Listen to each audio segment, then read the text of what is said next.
नमस्कार, स्वागत है आप सभी का आईएएस पॉइंट के यूट्यूब चैनल में। हमारा जो सेक्शन रहता है वो आपका इंपॉर्टेंट प्रश्न का रहता है, जिसमें हम डेली 10 प्रश्नों को विस्तार के साथ देखते हैं।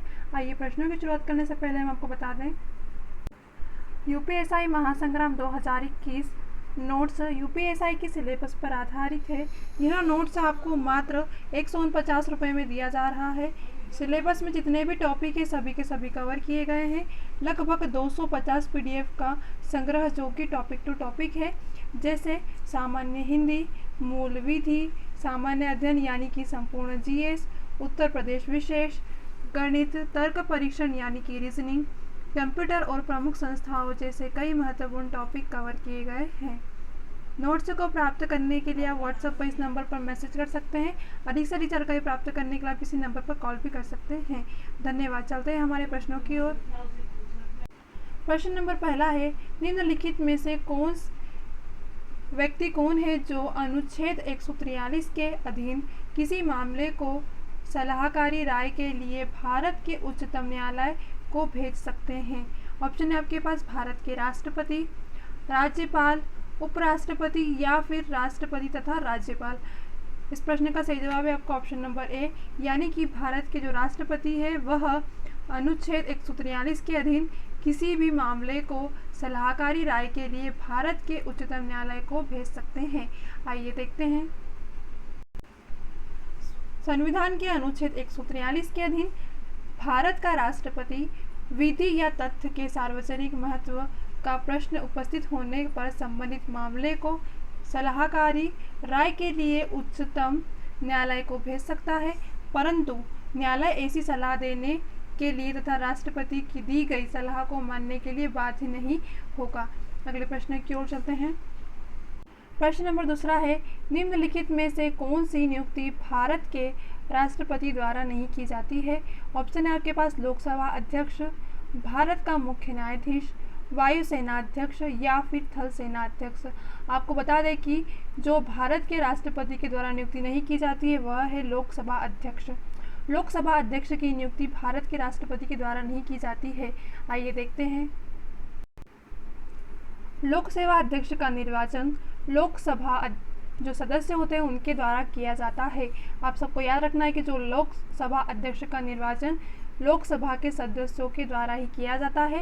राष्ट्रपति अपनी कार्यपालिका शक्तियों के अधीन भारत के मुख्य न्यायाधीश, वायुसेना अध्यक्ष, थल सेना अध्यक्ष की नियुक्ति करता है। राष्ट्रपति किसकी? भारत के मुख्य न्यायाधीश, वायुसेना के अध्यक्ष, थल सेना के अध्यक्ष की नियुक्ति करता है, परंतु लोकसभा अध्यक्ष का निर्वाचन लोकसभा सदस्य के द्वारा ही किया जाता है। अगले प्रश्न की ओर चलते हैं। भारत का राष्ट्रपति अपने पद पर पुनर्निर्वाचन के लिए कितनी बार खड़ा हो सकता है। पुनर्निर्वाचन के लिए राष्ट्रपति अपने पद पर कितनी बार खड़े हो सकते हैं। ऑप्शन है आपके पास 1 बार, 2 बार, 3 बार या फिर जितनी बार चाहे। आपको बता दें कि भारत के जो राष्ट्रपति है वह अपने पद पे पुनर्निर्वाचन के लिए जितनी बार चाहे उतनी बार खड़े हो सकते हैं, यानी कि आपका ऑप्शन नंबर डी सही है। आइए देखते हैं। कोई भी व्यक्ति जो राष्ट्रपति के रूप में पद धारण करता है या कर चुका है, संविधान के अनुच्छेद 57 के तहत उस पद के लिए पुनर्निर्वाचित हो सकता है। कौन से अनुच्छेद में कहा गया? तो अनुच्छेद 57 में। पुनर्निर्वाचन के संबंध में संविधान में किसी सीमा का उल्लेख नहीं किया गया है। अगले प्रश्न की ओर चलते हैं। अगला प्रश्न है, सिंधु सभ्यता के टेराकोटा में निम्नलिखित में से कौन सा पालतू जानवर विद्यमान नहीं था। ऑप्शन है आपके पास भैंस, भेड़, गाय या फिर सुअर। आपको बता दें इसका सही जवाब है ऑप्शन नंबर सी, यानी कि गाय। आइए देखते हैं। सिंधु सभ्यता के टेराकोटा यानी कि मिट्टी की बनी आकृति में गाय की आकृति का कोई साध्य मौजूद नहीं था।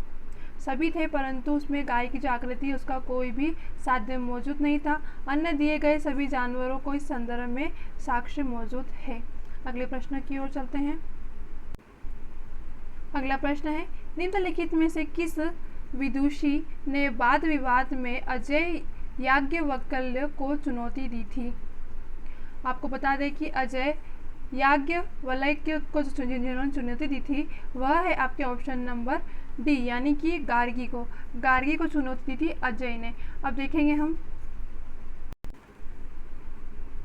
याज्ञवल्क्य को गार्गी द्वारा चुनौती दी गई थी। याज्ञवल्क्य गार्गी संवाद का उल्लेख बृहदारण्यकोपनिषद से मिलता है। अगले प्रश्न की ओर चलते हैं।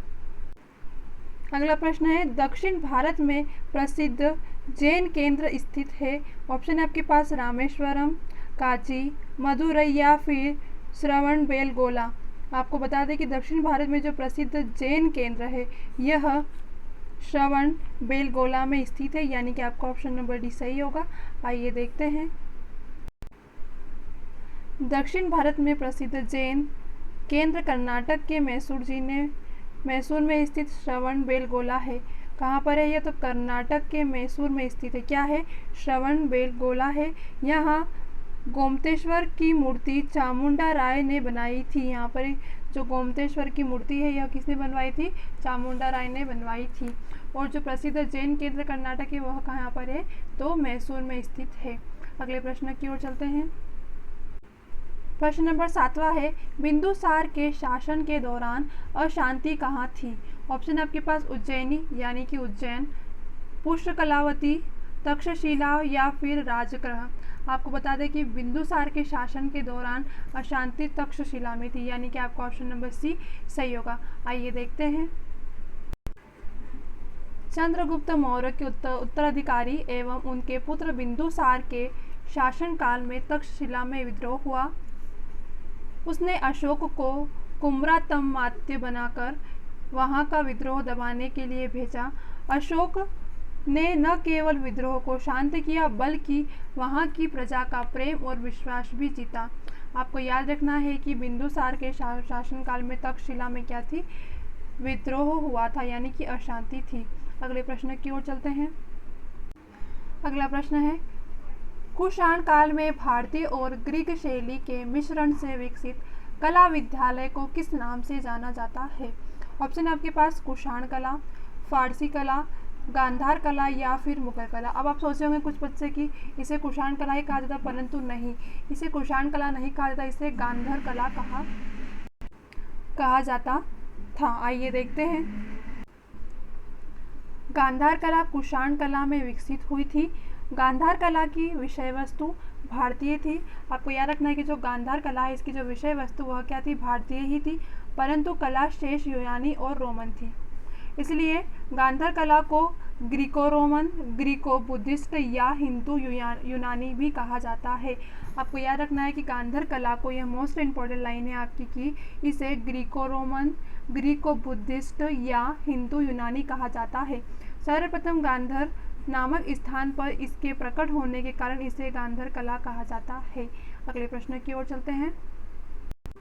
अगला प्रश्न है चंद्रगुप्त द्वितीय और किस नाम से जाना जाता है? यानी कि चंद्रगुप्त द्वितीय को दूसरा जो उनका नाम है क्या था?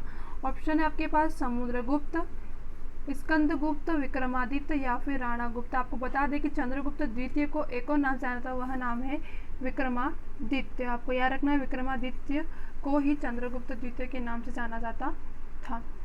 आइए देखते हैं। चंद्रगुप्त द्वितीय को विक्रमांक या विक्रमादित्य कहा जाता था। एक या तो फिर विक्रमांक आ जाएगा या तो फिर विक्रमादित्य। इनकी माता का नाम क्या था? दुत्त देवी था। इनका काल गुप्त काल का स्वर्ण युग माना जाता है। चंद्रगुप्त द्वितीय, विक्रमादित्य या फिर विक्रमांक, इनका जो काल है वह गुप्त काल का स्वर्ण युग माना जाता है। किसका काल, सब क्वेश्चन हो जाता है कि किसका काल गुप्त काल का स्वर्ण युग माना जाता है, तो आपको याद रखना है कि चंद्रगुप्त द्वितीय का। अगले प्रश्न की ओर चलते हैं। अगला प्रश्न है गंगा को उत्तर से दक्षिण ले जाने वाला चोल राजा कौन सा था? ऑप्शन आपके पास राजा चोल, महेंद्र, राजेंद्र चोल या फिर पुरातंक।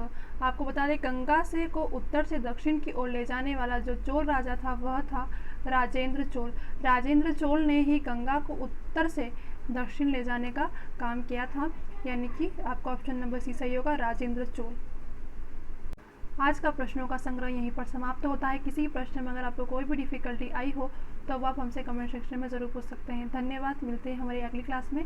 तब तक के लिए आप सभी को बेस्ट ऑफ लक। अगर आप यूपीएससी का नोट्स प्राप्त करना चाहते हैं तो वह भी आप इस नंबर पर कॉल करके पूछ सकते हैं।